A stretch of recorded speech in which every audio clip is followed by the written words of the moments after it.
তখন আমাদের একজন জানাশোনা তিনি অল বেঙ্গল উইমেন্স ইউনিয়নের ভাইস প্রেসিডেন্ট ছিলেন, তার নাম গৌরী সেন। উনি বললেন, একদিন আমাদের বাড়ি এসেছিলেন, বললেন কি বাড়িতে বসে বসে কি করছো, কিছু তো করছো না, চলো আমার সঙ্গে। তো হাসছিলেন।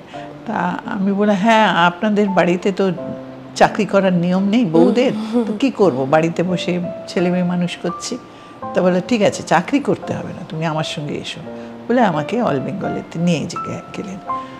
ওখানে গিয়ে না আমি 1 মাস লাগলো আমাকে সব কিছু বুঝে উঠতে, এবং ওটা একটা না অদ্ভুত দৃষ্টিভঙ্গি এনে দিল আমার মধ্যে। মানে টোটালি আমি 1 মাসের মধ্যে পুরো অন্য মানুষ হয়ে গেলাম। ওখানে দেখলাম মেয়েরা, ছোট ছোট বাচ্চাদের কত কষ্ট, কত রকমের বাচ্চারা এসেছে, যারা ট্রাফিক ভিকটিমস, যারা রেপড ভিকটিমস, যারা অ্যাব্যান্ডন বাচ্চারা রাস্তায় ফেলে দিয়ে মা বাবারা চলে গেছে, সেরকম বাচ্চাও দেখলাম। ট্রাফিক গার্লসদের দেখলাম, মিট করলাম।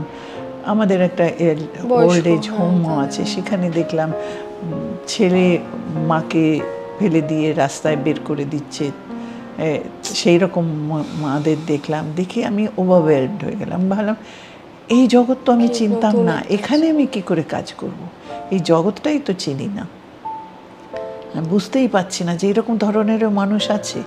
আর আমি না, যখন আমার ফ্রি টাইম ছিল তখন আমি ওই ইয়েগুলো পড়তাম, দেখতাম যে সিওলে, তারপরে ছোট ছোট বাচ্চাদের সোলজার করে পাঠিয়ে দেওয়া হচ্ছে, কীরকম অত্যাচার হচ্ছে, কিংবা রেওয়ান্ডাতে কীরকম বাচ্চারা না খেয়ে একদম কঙ্কালসার হয়ে, ওইগুলোর খুব আইডিয়া ছিল।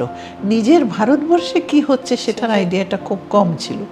তো সেই জন্যে আমি তখন ওভারওয়েলড হয়ে গেলাম। তখন আমাকে একজন বললেন যে ঠিক আছে, তোমাকে সব জিনিস দেখতে হবে না, তুমি বাচ্চাদেরকে ভালোবাসো, তুমি বাচ্চাদেরকে নিয়ে কাজ করো।